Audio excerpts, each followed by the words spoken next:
السلام عليكم. النهاردة هنعمل وصفة جديدة من وصفاتي.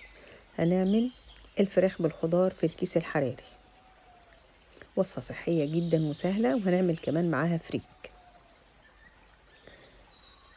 نبدأ على بركة الله ونشوف عملناها ازاي. طبعا الكميات هتكون حسب عدد أفراد الأسرة. عندي توم وفلفل وبصل وفلفل شطة للي بيحب الشطة. هفرمهم في الكبة فرم ناعم.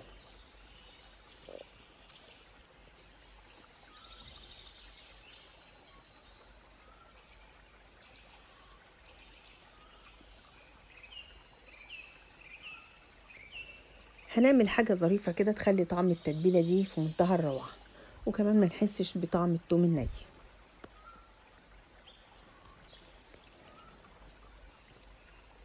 هحط طاسة على النار واحط فيها شوية من الزيت.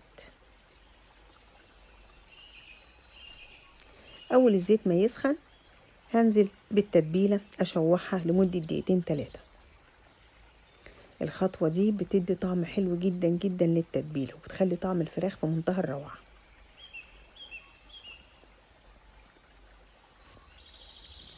هضيف معلقة من صلصة الطماطم او معجون الطماطم. دي بتدي لون حلو قوي للفراخ، وبتخليها تطلع متحمرة ولونها حلو. التوابل اللي استخدمتها كمون، كزبرة، فلفل اسود، قرنفل، بابريكا، بهارات مشكلة، وحبهان مطحون. هقلب التوابل مع التتبيلة.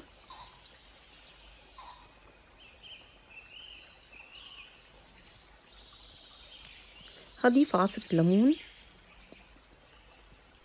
وكده خلاص التتبيلة بقت جاهزة. طبعا بالنسبة للفراخ انا بعمل لها محلول كده من الخل والليمون والملح والسكر، وانقعها فيه لمدة ساعة. بعد كده بغسلها بدقيق الذرة واشطفها واحطها تتصفى. طبعا المفروض كل ما قعدت الفراخ في التتبيلة مدة اطول كل ما كان افضل، لكن احنا هنحل المشكلة دي. هعمل فتحات بالسكينة في الفراخ علشان تتشرب من التتبيلة بسرعة، لان انا هطبخها على طول. هحط التتبيلة على الفراخ بعد ما عملنا فيها الفتحات بالسكينة، وابتدي ادعكها كويس قوي بالتتبيلة، بحيث ان التتبيلة تتغلغل فيها من جوه كلها، تدخل ما بين اللحم وبعضه وتحت الجلد هغرقها بالتتبيلة.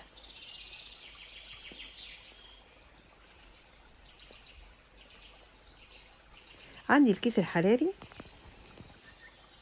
طبعا بالنسبة للخضار هتستخدموا النوع اللي انتوا بتحبوه او النوع المتوفر عندكم. انا استخدمت جزر وبطاطس. حطيت وحدتين فلفل من الشطة، طبعا ده اختياري برضو. واحط الخضار في كيس واحط عليه شوية من التتبيلة اللي احنا عملناها وتبلنا بيها الفراخ، عشان الخضار يتبل بنفس التتبيلة وياخد نفس الطعم. هقلب الخضار في التتبيلة كويس واحط على وشه قطع الفراخ،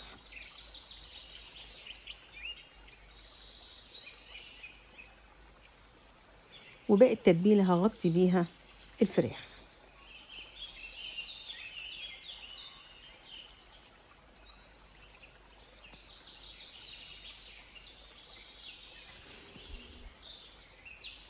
هجيب صينية فرن احط فيها الكيس الحراري، واحط فيها شوية من ورق اللوري، واقفل الكيس. هنقفله بالرباط اللي بيجي مع الكيس عشان يتقفل كويس.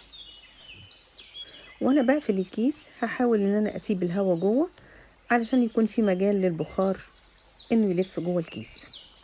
وهعمل فتحتين صغيرين علشان ينفسوا للكيس، بس يبقى فيه تهوية بسيطة كده للبخار الزيادة. مولعة الفرن يسخن على درجة حرارة 200. هدخل الكيس الحراري او الصينية الفرن. نبتدي نعمل الفريك. هحط معلقة من السمنة وهشوح فيها بصلاية يا دوب تدبل، بس هحط لها شوية ملح عشان تدبل بسرعة.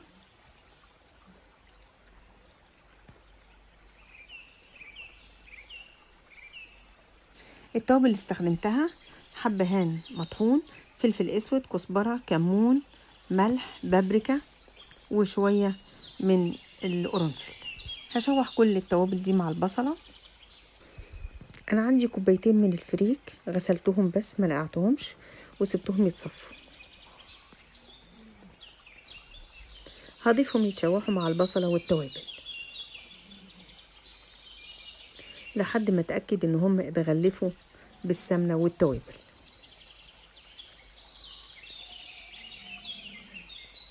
حوالي 3-4 دقايق كده على النار.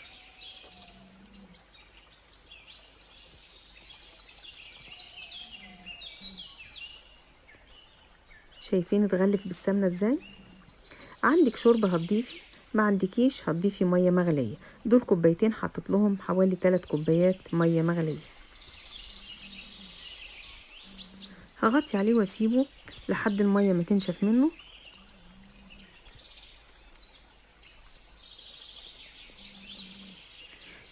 خلاص المية بدأت تتبخر، ههدي عليه النار واغطي عليه واسيبه لحد ما يستوي.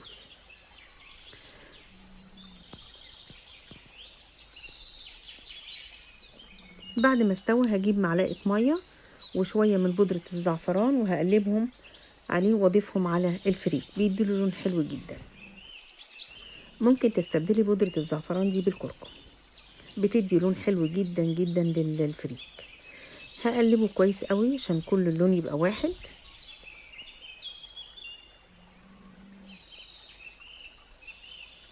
وده شكله كده الفريك خلص معانا. نروح نطلع الفراخ من الفرن. وصفتنا النهارده تعتبر من الوصفات السريعه جدا، ما بتاخدش اي وقت، يا دوب 5 دقايق بنحضر الوصفه وبندخلها الفرن وكده خلصت. ما بتاخدش مننا وقت كتير ولا وقفه في المطبخ ولا تعب. خرجنا الفراخ من الفرن. انا ما عملتش اي حاجه غير اني قطعت الكيس بس، كل اللي انا عملته اني قطعت الكيس. الفراخ خارجه متحمره جاهزه ومستويه وزي الفل، ما حطيتهاش تحت شوايه ولا اي حاجه، هي خارجه متحمره باللون ده. هنغرف الطبق بتاعنا ونشوف هنقدمه ازاي.